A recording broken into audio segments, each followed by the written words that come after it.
Hey, what's up? This is Ricardo at Parts People, and in this video, we'll outline the steps for completing a part replacement on your Dell PC.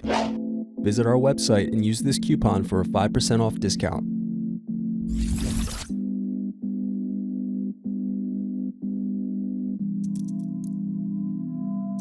Unscrew and remove bottom base.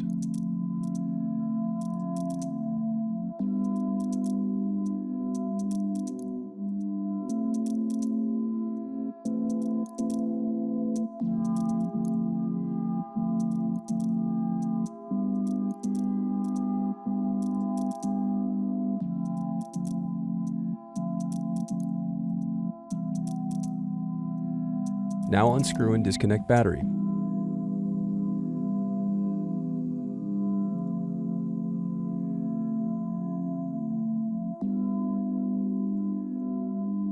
Next, disconnect CMOS battery.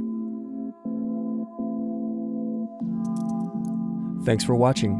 Don't forget to like and subscribe if you enjoyed this video. And if you need more, check out this playlist to watch other tutorials for your laptop. You can also click here to find parts for your laptop at partspeople.com.